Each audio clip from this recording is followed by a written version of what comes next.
western Canadian port, soldiers with long service abroad arrive for 30 days of home leave. 450 men who have spent 5 years abroad arrive in time to spend the 1944 Christmas in Canada. Canadian Legion and Red Cross workers give the boys a taste of real Canadian food. And does it taste good?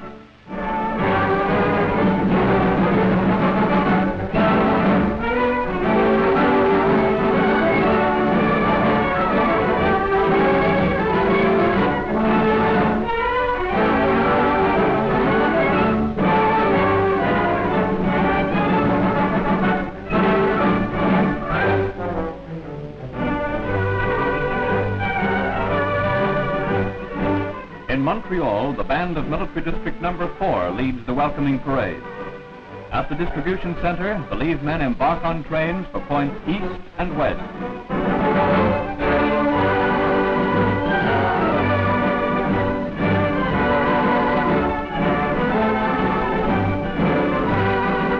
Families break the barriers and rush to greet their sons and husbands as local boys bring up the rear.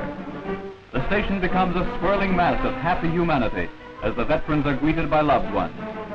After the mud of Holland and the cold of northern Italy, the land of the maple sure looks good to Canada's tried and tested warriors.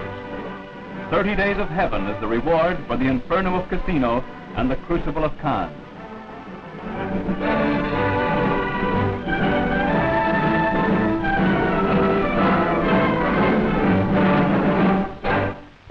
Mother Nature dresses the countryside in seasonable costume for the contingent from southern Ontario. The most paralyzing blizzard of its history isolates Toronto from the outside world for 3 days. 22.5 inches of snow falls in one continuous storm, an all-time record. Until cleared by snowplows, all main roads are blocked. Rail traffic is at a standstill. Troops do yeoman duty in clearing city arteries. By the time leave men arrive, things are functioning normally. For them, it is a white and happy Christmas.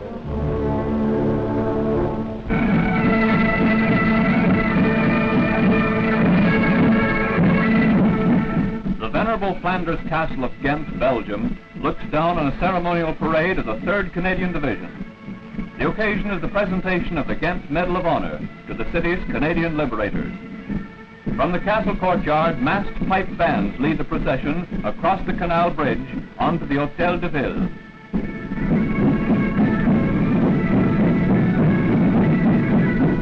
Under the shadow of the historic Ghent Cathedral, the Guard of Honor is drawn up for inspection. Composed of Cameron Highlanders of Ottawa, it is reviewed by the town burgomaster.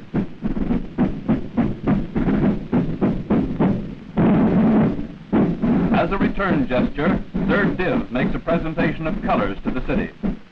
Brigadier Todd makes the award on behalf of the divisional commander. Burgomaster van der Steigen accepts the ensign as mayor of the city in a colorful ceremony in the city hall. A handclasp of friendship between the old world and the new.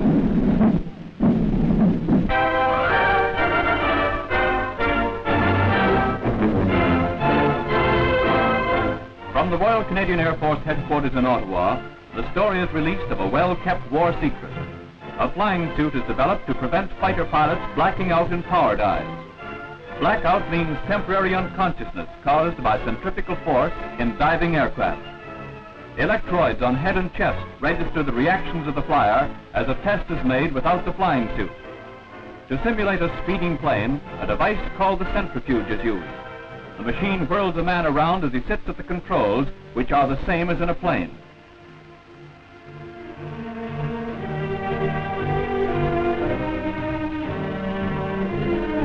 He operates his guns as in action against a special moving target.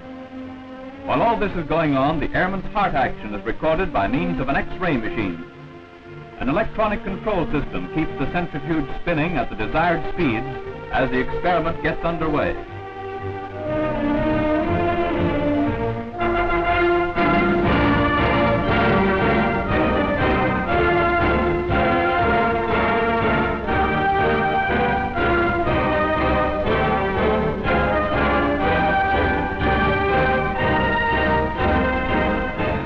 The speed effect is measured in terms of the normal pull of the Earth's gravity, 1g being the constant. 5 Gs means 5 times the Earth's pull. At 7 Gs, a 150-pound pilot weighs more than half a ton. His fighter is heavier than a Lancaster bomber. A self-operating camera records the action of the pilot as speed is increased. The measuring instrument, on the right, records the centrifugal force in terms of Gs. At 5 Gs, without the special flying suit, he takes the count.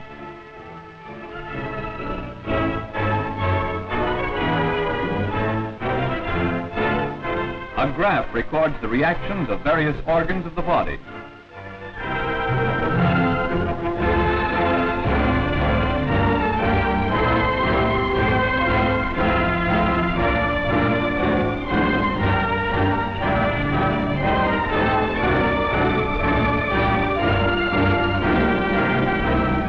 In the special flying suit, columns of liquid are contained in a rubber lining. It fits the pilot's body from ankles to chest. Its function is to provide pressure against the body to compensate for the internal forces set up by outside pressure. On test, dressed in the flying suit, a condition of 7 Gs is reached without the pilot blacking out. First used by the Fleet Air Arm at Oran in 1942, Wing Commander Wilbur R. Frank's invention is a most valuable contribution to combat flying developed in Canada.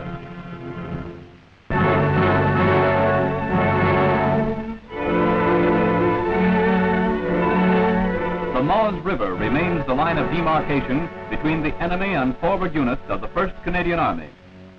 North of Serre-Taugenbosch, the battlefield is still in a badly flooded condition. Although several flare-ups have occurred in the Nijmegen sector, patrol activity alone keeps the troops in Holland busy. Armored units spend their time repairing and refitting for future attacks. It is the custom to test the guns every morning. Moving up to the Canadian-held riverbank, test shots are fired daily across the river on German positions.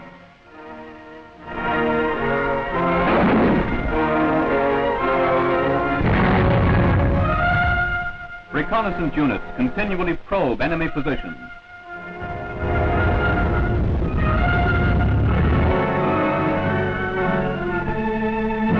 On the Frontline River, icebreakers are at work to keep the channel open.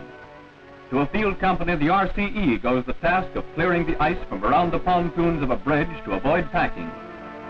Thanks to a Canadian Legion canteen wagon, a hot cup of tea is available to warm the sappers between their bouts with Old Man Winter. So the path is kept open for future drives forward.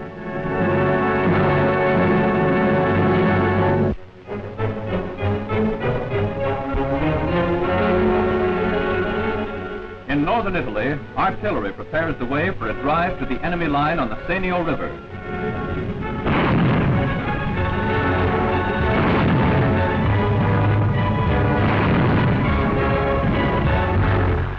German self-propelled guns augment the barrage of our own 25-pounder.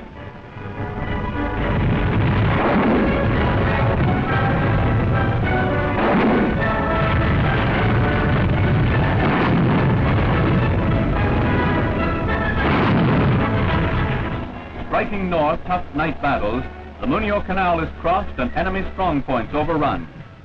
Jerry dies by the hundreds defending his post. On the road to the Senio, the town of Bagnacavallo is freed by Canadians. Shelled alternately by both sides, there is very little left.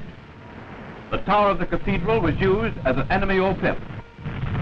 From its summit, no man's land is watched for enemy patrols.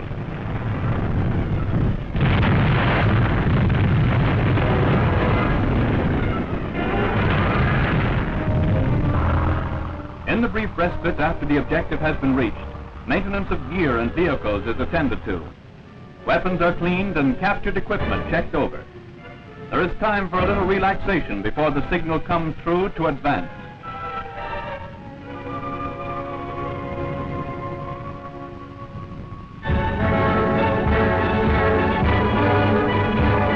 One of the refugees is a Mrs. Capaldi, a graduate in medicine of the University of Glasgow. Other residents of the town return to the ruins of their homes. Bit by bit, the rich Po Valley is being overrun by our troops. Soon northern Italy will be cleared, writing finis to a brilliant campaign of Allied arms.